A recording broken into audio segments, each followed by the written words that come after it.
Hello all. सो आज मैं आपके लिए और एक क्वेश्चन लेके आया हूँ लीनियर इक्वेशंस इन टू वेरिएबल्स के, बट ये थोड़ा डिफरेंट टाइप का क्वेश्चन है। ये जनरली मैंने कहाँ से पिक किया है, ये आपके जो है वो फ्रैक्शन बेस्ड क्वेश्चंस है। हमने डिजिट बेस्ड क्वेश्चंस सॉल्व किए, हमने स्टेटमेंट बेस्ड क्वेश्चन सॉल्व किया। अभी ये जो है आपके फ्रैक्शन बेस्ड क्वेश्चंस है। तो फ्रैक्शन बेस्ड जो क्वेश्चंस रहेंगे उसमें आपको कुछ जस्ट 3-4 स्टेप्स फॉलो करने हैं। तो अभी तो मैंने ये वाला जो क्वेश्चन लिया है ये बहुत बेसिक क्वेश्चन लिया है, बट ये इसकी अंडरस्टैंडिंग आ जाएगी तो इसके ऊपर हम थोड़ा सा और मतलब हल्का सा थोड़ा ट्रिकी क्वेश्चन सॉल्व करने का ट्राई करेंगे। तो अभी देखते हैं ये क्वेश्चन हम कैसे इजीली सॉल्व करना है। तो यहाँ पे पहले क्या बात किया है, a fraction becomes 9/11 if 2 is added to both the numerator and the denominator. एक फ्रैक्शन जो है उसके अगर न्यूमरेटर और डिनोमिनेटर दोनों में अगर आप 2 ऐड करते हो तो फ्रैक्शन बन जाता है 9/11। तो ये आपको एक रिलेशन दिया हुआ है, मतलब इससे आपको एक इक्वेशन बनेगा। सेकेंड क्या है, if 3 is added to both the numerator and the denominator it becomes 5/6। ये आपको क्या दिया, अगर 3 ऐड करते हो न्यूमरेटर डिनोमिनेटर में तो आपकी जो फ्रैक्शन है वो कितनी बन जाती है, 5/6। तो इससे हमारा और एक इक्वेशन बनेगा। इन दोनों इक्वेशन को हम सॉल्व करेंगे तब जाके हमारा आंसर आ जाएगा। बट इसमें ध्यान क्या देना है, इसमें हमको निकालना है फाइंड द फ्रैक्शन। तो फ्रैक्शन क्या होता है, फ्रैक्शन में हमारा एक न्यूमरेटर होता है और एक क्या हो जाता है, डिनोमिनेटर होता है। ठीक है, और डिनोमिनेटर 0 नहीं होना चाहिए। तो ये जो ऊपर वाला हम इसको क्या बोलते हैं, न्यूमरेटर, और नीचे को क्या बोलते हैं हम लोग, डिनोमिनेटर। ठीक है, अब क्वेश्चन में चलते हैं। तो ये क्वेश्चन को सॉल्व करने के लिए पहले क्या आपको डिसाइड करना है, न्यूमरेटर आपका क्या रहेगा, डिनोमिनेटर आपका क्या रहेगा। तो फर्स्ट आप लिख दो, let the numerator be x, let the numerator be x and the denominator be y, and the denominator be y। अब क्या है, डायरेक्टली क्वेश्चन में जंप नहीं मारना।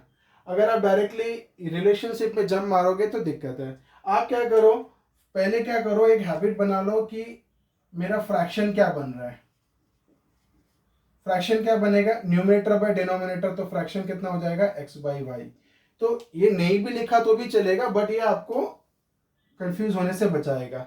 तो ये स्टेप आप दिमाग में रखो कि मेरे को न्यूमरेटर लिखना है, डिनोमिनेटर लिखना है, और मेरा फ्रैक्शन क्या बन रहा है वो लिखना है। उसके बाद ही मैं उसमें जम मारूंगा।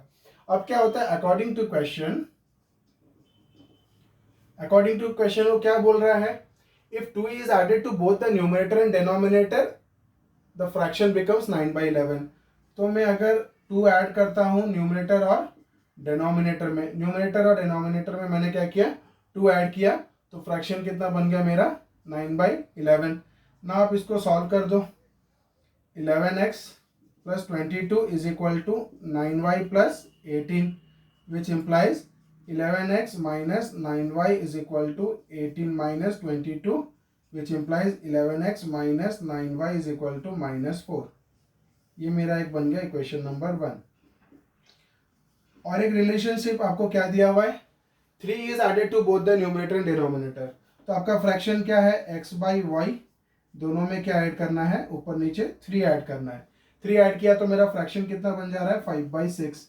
आप क्रॉस मल्टीप्लाई कर दीजिए, 6x plus 18 is equal to 5y plus 15। ठीक है, अब कितना हो जाता है, 6x minus 5y is equal to 15 minus 18 कितना हो गया, -3। ये आपका बन गया इक्वेशन नंबर 2। अब ये दोनों इक्वेशन को हमको सॉल्व करना है। तो या तो हमको क्या करना है, x को सेम करना है, x के जो कोएफिशिएंट है वो सेम करेंगे, नहीं तो y के कोएफिशिएंट्स हम लोग सेम करेंगे। तो हम यहाँ पे y की कोएफिशिएंट सेम करते हैं। तो y की कोएफिशिएंट सेम करने के लिए हमको क्या करना पड़ेगा, इस इक्वेशन में 9 मल्टीप्लाई करना पड़ेगा, और इस इक्वेशन में ये जो -5 है उसकी जो 5 है वो ये इक्वेशन में मल्टीप्लाई करनी रहेगी। तो हम क्या करने वाले हैं, हम इसको सॉल्व करेंगे। तो सॉल्विंग इक्वेशन 1 एंड 2, ठीक है। तो हम क्या करने जा रहे हैं, इक्वेशन 1 में हम क्या मल्टीप्लाई करेंगे, 5। तो इक्वेशन 1 इंटू 5, और इक्वेशन 2 में क्या मल्टीप्लाई करेंगे, 9। इक्वेशन 2 इंटू 9, ठीक है। अब इक्वेशन 1 में हम 5 मल्टीप्लाई करने जा रहे हैं, तो ये कितना हो जाएगा, 55x माइनस 5 9 जो 45y minus 45y is equal to is equal to कितना 5 4 जा 20 -20। ठीक है, इसमें 5 मल्टीप्लाई किए तो 55 45 और यहाँ पर -20।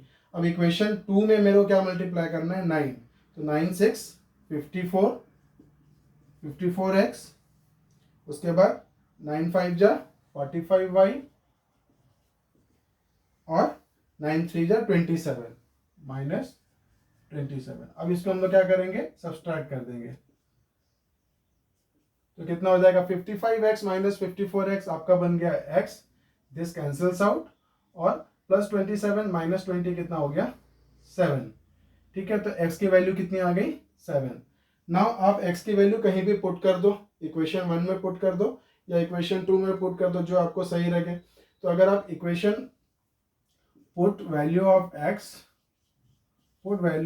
x इन इक्वेशन 1, इक्वेशन 1 में वैल्यू ऑफ x पुट करोगे तो हमारा इक्वेशन क्या था 11x - 9y is equal to -4। 11x - 9y is equal to -4 था, तो x की वैल्यू 7 पुट करते हो अगर आप, तो ये हो जाता है 77।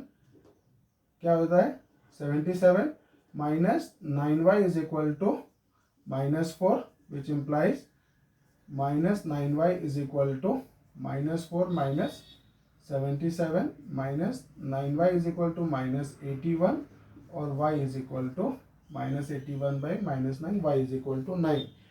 अब आपको मांगा क्या था find the fraction, has the fraction is